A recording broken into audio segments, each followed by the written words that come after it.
अस्सलामुअलैकुम वरहमतुल्लाहि वबरकातुहू। बिस्मिल्लाहिर्रहमानिर्रहीम। नहमदुहु व नसल्ली अला रसूलिल करीम। अम्मा बाद।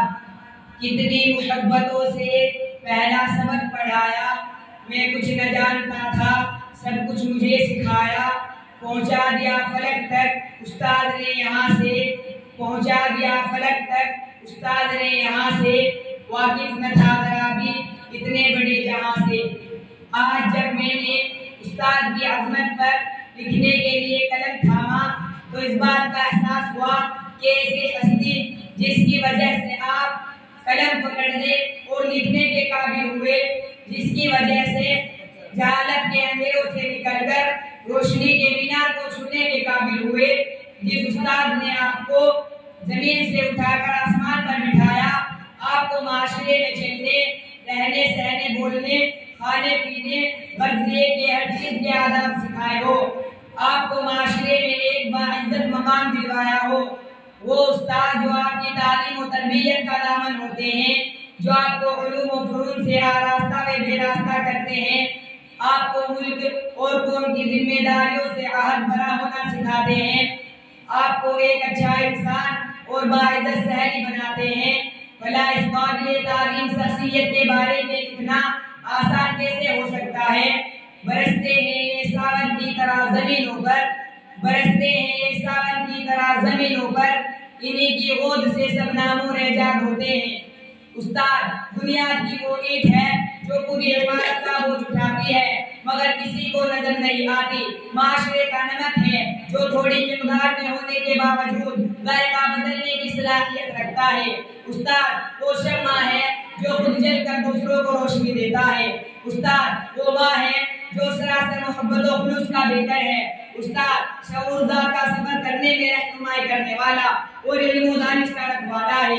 हमारी दरसगाह में ये जो उस्ताद होते हैं, हमारी दरसगाह में ये जो उस्ताद होते हैं, हकीकत में यही तो कौम की बुनियाद होते हैं। उस्ताद तो वो हस्ती है जो हमें अंधेरों से निकालकर रोशनी की राह दिखाते हैं। उस्ताद तो वो है जो हमें दुनिया में जीना, रहना, सहना सिखाते हैं। उस्ताद तो वो हस्ती है जो लोहे को दबाकर कुंदन बनाता है, पत्थर को तराश के हीरा बनाता है, बंजर जमीन को सींच के खलियान बनाता है। संत देवकार जिस तरह फूलों को चमन की जरूरत होती है, चांद को दमक की जरूरत होती है, सूरज को चमक की जरूरत होती है, इसी तरह फूलों को, इसी तरह चमन, इसी तरह माशरे को उस्ताद की जरूरत होती है। खजा के मौसम में भी बहार देते हैं, खजा के मौसम में भी बहार देते हैं।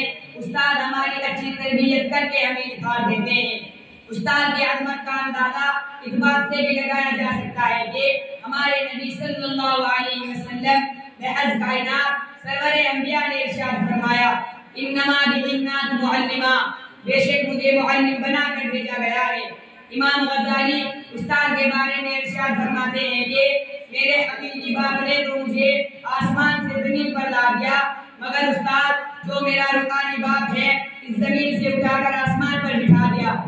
सदर आली वक़ार, उस्ताद होना कोई आसान काम नहीं।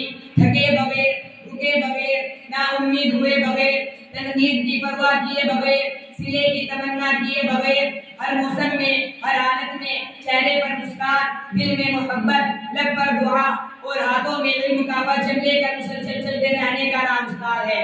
अमीरुल मुमिनीन हजरत उमर फारूक से किसी ने पूछा, इतनी बड़ी इस्लामी मुमलिकत के खलीफा होने के बावजूद क्या कोई दिल में हसरत बाकी है? आपने फरमाया, काश मैं मुअल्लिम होता। उस्ताद से मोहब्बत ना हो तो इल्म हासिल नहीं हो सकता। उस्ताद का अदब कामयाबी की पहली सीढ़ी है। जब तक असातिज़ा किराम का एहतराम होता है, तब तक माशरा तरक्की पाता है। जब असातिज़ा किराम का एहतराम और तकद्दुस खत्म हो जाता है, माशरा ज़वाल-ए-ज़ील हो जाता है। जिस कदर उस्ताद से मोहब्बत होगी, वो जितना उस्ताद का अदब होगा, इसी कदर इल्म में बरकत होगी।